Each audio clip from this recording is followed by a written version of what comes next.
கோழி தேடும் கோழி. ஒரு நாள் பீட்டர் கோழியும் கோழியும் வாங்கினானாம்.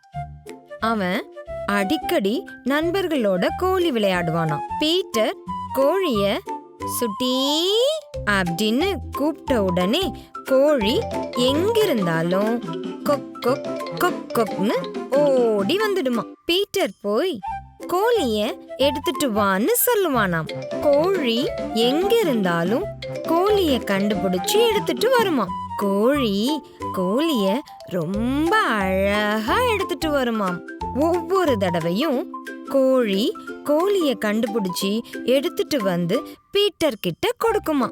இப்படியே கோழியும் கோழியும் நல்ல நண்பர்கள் ஆகிட்டாங்களாம். பீட்டர் இல்லாதப்போ 2 பேரும் விளையாடுவாங்களாம். ஒரு நாள் கண்ணாமூச்சி விளையாடினாங்களாம்.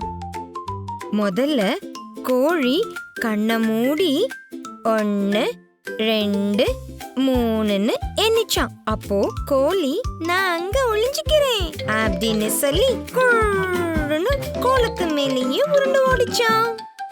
அதனால அதனோட உடம்புல எல்லாம் கோலத்தோட வண்ணங்கள் ஒட்டிக்கிச்சான். அத பார்த்துட்ட கோழி சிரிச்சுக்கிட்டே இதோ உன்னை கண்டுபிடிச்சிட்டேன்னு சொன்னச்சான். அத பார்த்த கோழி அடடா கோலத்திலா உருண்டு வந்தேன் அப்படின்னு சொல்லி சிரிச்சுதான். அடுத்ததா கோழி ஓடி போய் ஒளிஞ்சுக்கிச்சான். செடிக்கு வெளியே தெரிஞ்ச கோழியோட இறக பார்த்துட்ட கோழி ஆஹா மாட்டிக்கொண்டாயா அப்படின்னு சொன்னச்சான். இப்போ கோழி திரும்பவும் கண்ணை மூடி எண்ணிக்கிட்டு இருக்கும்போது கோழி ஒரு குப்பை தொட்டி பக்கத்துல போய் இங்க ஒளிஞ்சா கோழியால கண்டுபிடிக்க முடியாது அப்படின்னு சொல்லி குப்பை தொட்டி பின்னாடி ஒளிஞ்சுக்கிச்சான். அப்போ காத்தடிச்சதால குப்பை தொட்டில இருந்து டொப் டொப்னு குப்பை கோழி மேல விழுந்து கோழியும் மூடிடுச்சான். கோழி ஆன்னு கத்திக்கிட்டே குப்பைக்கு நடுவுல மறைஞ்சிருச்சான்.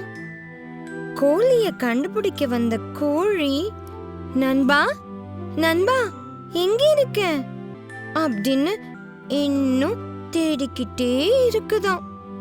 அதனாலதான் கோழி இப்பவும் தன் நண்பனை தேட குப்பைய கிளறிக்கிட்டே இருக்கான்.